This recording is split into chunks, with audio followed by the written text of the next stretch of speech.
आपने सर अभी open economy की बात करी है और कहा है कि भारतीय जनता पार्टी का यही मानना है कि यही बेस्ट मॉडल है।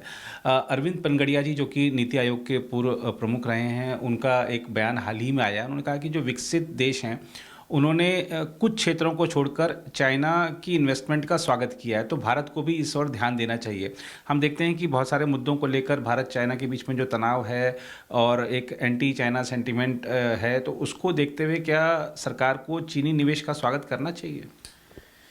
देखिए, दो तरीके से चीन के साथ हमें अपनी अर्थव्यवस्था को या सेक्टर को देखना चाहिए।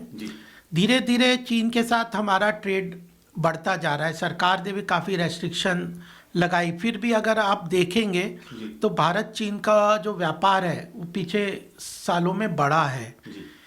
और उसका एक बहुत महत्वपूर्ण कारण ये भी है कि हमारी जो एमएसएमई सेक्टर की इंडस्ट्रीज़ हैं, हमारे जो छोटे छोटे उद्योग हैं, और वह ग्लोबल और रीजनल सप्लाई चेन से जब इंटीग्रेट करते, आज के समय में कोई भी मैन्युफैक्चरिंग सेक्टर या कोई भी इंडस्ट्री है वो आइसोलेशन में नहीं चल सकती। आप देख रहे हैं मोबाइल फ़ोन का कवर अगर एक कंट्री में बनता है तो ग्लास, उसका स्क्रीन दूसरी कंट्री में बनता है, बैटरी तीसरी कंट्री में बनता है, उसके बाद उसकी असेंबली कहीं और होती है। तो कोई भी प्रोडक्ट है उसको मल्टीपल कंट्रीज़ के साथ डिपेंड करके, इंटीग्रेट करके उस प्रोडक्ट का मैन्युफैक्चर करके फिर उसको बाहर भेज सकते हैं। तो ऐसे ही अलग अलग प्रोडक्ट हम ऑटोमोबाइल इंडस्ट्री में ग्लोबली, हमारी ऑटोमोबाइल इंडस्ट्री बहुत अच्छी तरह से कर रही है। जैसे मोबाइल का मैंने आपको एग्जांपल दिया, ऐसे ऑटोमोबाइल इंडस्ट्री हमारे देश की बहुत अच्छी तरह से काम कर रही है, प्रगति कर रही है। लेकिन उसमें इसलिए कर रही है कि जो ग्लोबल ऑटोमोबाइल मैन्युफैक्चरर्स हैं उनके साथ हमारे जो मैन्युफैक्चरर्स हैं जो ऑटोमोबाइल के डिफरेंट पार्ट्स बनाते हैं, उन्होंने अपने आप को इंटीग्रेट किया है। तो उसके हमें बैकवर्ड भी इंटीग्रेशन करना है, फॉरवर्ड इंटीग्रेशन भी करना है। तो जितने वेरियस प्रोडक्ट्स हैं मैन्युफैक्चरिंग के, और सबसे बड़ी बात है कि मैन्युफैक्चरिंग सेक्टर जब तक भारत का ग्रो नहीं करेगा, एम्प्लॉयमेंट जनरेशन उतनी तेजी से नहीं होगा। हमारे सरकार का भी टारगेट है, मोदी जी ने कहा है कि हम मैन्युफैक्चरिंग सेक्टर को अपनी जीडीपी के कंट्रीब्यूशन में, जो कि लगभग 17-18% अभी है, उसको लगभग 25% कंट्रीब्यूशन जीडीपी का करना है। तो हमें मैन्युफैक्चरिंग सेक्टर को बढ़ाना है। मैन्युफैक्चरिंग सेक्टर में भी एमएसएमई सेक्टर है, वो लगभग 60% मैन्युफैक्चरिंग एमएसएमई सेक्टर करता है और वही एम्प्लॉयमेंट जनरेशन करता है। तो हमें मैन्युफैक्चरिंग सेक्टर को बढ़ाना है, उसमें से एमएसएमई सेक्टर अपने आप बढ़ेगा, उसको भी और सपोर्ट करना है, तो उससे एम्प्लॉयमेंट भी जनरेशन होगा।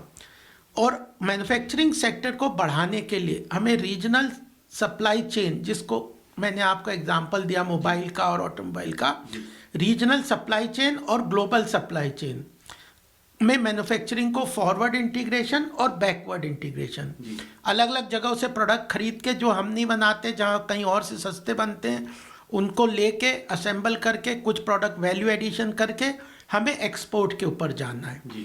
तो आज जो चाइना की मैन्युफैक्चरिंग है, अगर आप उसकी इकोनॉमी को स्टडी करेंगे, ग्लोबल सप्लाई चेन और रीजनल सप्लाई चेन में चाइना ने जो इंटीग्रेटेड प्रोडक्ट्स बनाए हैं वो काफ़ी सस्ते रेट पे और काफ़ी वाइड तरीके के प्रोडक्ट्स उनके बनते हैं और ग्लोबल स्टैंडर्ड्स में काफ़ी अच्छी तरह से उनके प्रोडक्ट बनते हैं। तो इसलिए हमें अपनी मैन्युफैक्चरिंग के लिए कई चीज़ों के लिए चाइना के साथ इंटीग्रेट करने की ज़रूरत है।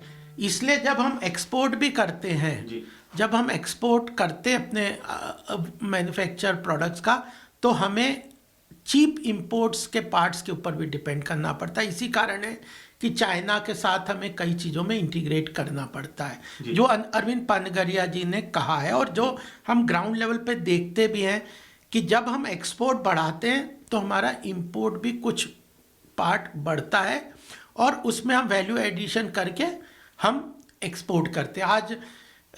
आज से 8-10 साल पहले हमारे यहाँ 2 ही मैन्युफैक्चरिंग यूनिट थी मोबाइल की, आज 200 से ऊपर है। ऑटोमोबाइल इंडस्ट्री इतनी बढ़ गई है, हमारी स्पेस टेक्नोलॉजी में इतने स्टार्टअप और इतने मैन्युफैक्चरिंग सेक्टर के स्पेस के इंडस्ट्रीज बढ़ गई हैं। इवन ये जो डिफेंस सेक्टर में एक समय था जब हम 8% हमारी डिफेंस की जो रिक्वायरमेंट थी वो अब हम डोमेस्टिकली प्रोड्यूस करें। एक समय था कि हम 90% डिफेंस रिक्वायरमेंट के लिए विदेशों पे डिपेंड करते थे। तो इसलिए हमें ग्लोबल और रीजनल सप्लाई चेन को इंटीग्रेट करना है, बायलैटरल ट्रेड एग्रीमेंट करना है, फ्री ट्रेड एग्रीमेंट्स भी करने हैं, यूरोपियन कंट्रीज़ के साथ भी करना है, गल्फ कंट्रीज़ के साथ भी करना है, ऑस्ट्रेलिया के साथ करना है, चाइना के साथ भी कुछ इंटीग्रेट करना है।